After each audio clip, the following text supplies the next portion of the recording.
So I just got off the phone with the caseworker. I literally was told to ask my wife to take the kids. Why didn't I think of that? She's been gone 14 months.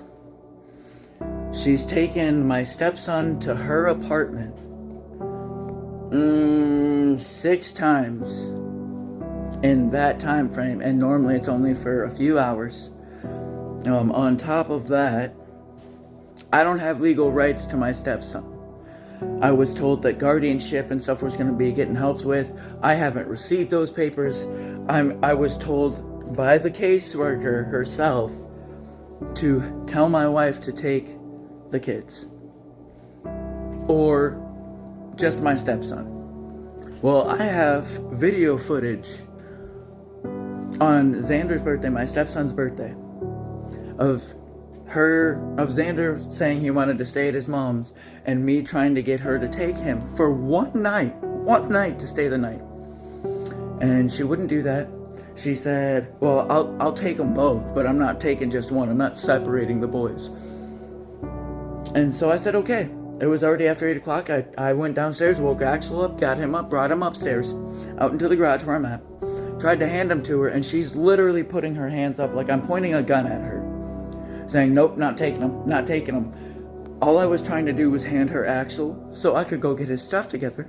So that way, Xander could stay the night at his mom's place on his birthday.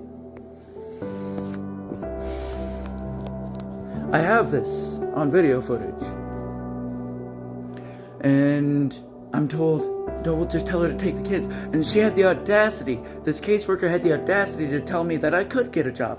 I can get a job. I could definitely work. But it's kind of hard to get a job when you have a child in your care that you have no rights to. How can I get a job when I don't have anybody that first and foremost I can afford or could pay to watch my son? Second, how am I supposed to have this money to pay anybody if I don't have a job? I have no idea at all what this outcome looks like in this situation. I have no idea. I can see no way out of this monstrosity of a situation. But I know it is a pebble or a grain of sand in comparison to how big my God is and how He works. But I'm not doing too well right now. I'm fine. I'm just overwhelmed and mentally and emotionally and physically exhausted. And to anybody out there in a similar situation, my heart goes out to you, because this is why so many struggling single parents or good parents that are dealing with a toxic parent take their lives. This is why so many kids going through, their parents going through situations like this take their lives. It's because it's hard enough as it is just getting divorced. It's hard enough as it is not getting along with your partner, and you throw kids in the mix. I get to watch them hurt and fall apart and have problems that I'm not equipped to help them deal with. But my wife gets to go play house with a registered sex offender and gets to do whatever and gets to come in and be the hero anytime she comes over or anytime she's around. She gets to be the hero to them. And I'm just the guy that makes their life suck and holds them accountable. And yes, they'll know when they're older. That's fine. I know that. But that doesn't help me today. That doesn't help me figure out a better life for myself, first and foremost, but for them. Because it's harder and harder each day to show up for me, to be able to show up for them, when nobody is actually doing anything to help me help them for them. Like, excluding me. I'm not doing this for me. This is for my kids, man. I've asked the school, I'm not telling you to break policy or break the law. I'm saying, human to human, can somebody help me help this kid for him? because he deserves it. Like, I'm not doing this for glory. I'm not doing this for honor. I'm doing this because it's humane. My stepson needs medical, mental, and emotional help. And I don't have rights to get him that help. And everyone just keeps telling me there's nothing they can do. Okay, so if the police can't force my wife to take her son back, how is it that I can acquire child abandonment charges to a child I'm not legally responsible for if I dropped him off at my wife's?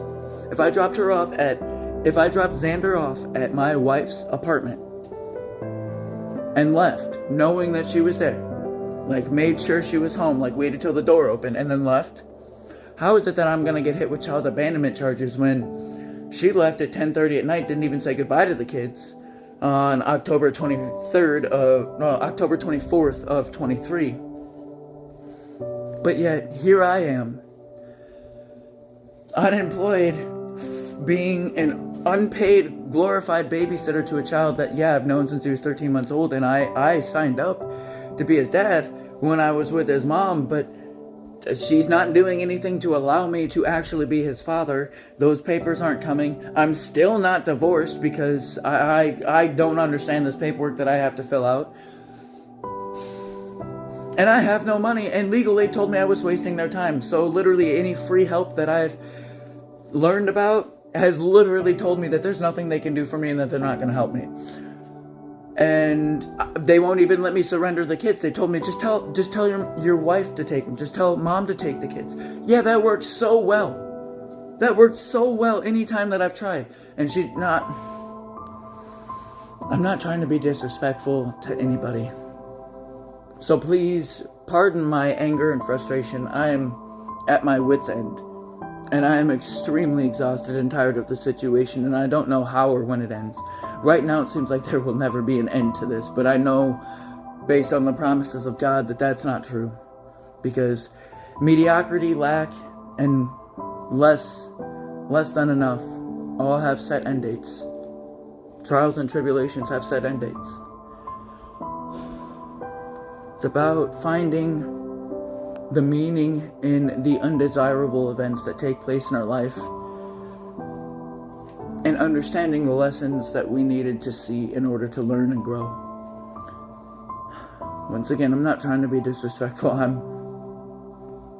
don't know what to do anymore, man. I'm tired. But don't give up hope. Don't lose faith. You got this. And don't forget that someday, it doesn't help right now, someday, you'll see exactly why you had to go through these things, and your children will know the truth about who really cared and who was there and who fought. I love you all. Stick around and find out. Kill your fear, not yourself. And remember, you're breathing for a reason. Together, we can end loneliness, and together we're stronger. Keep your heads up. Hold on, pain ends. Hope. Hold on, pain ends.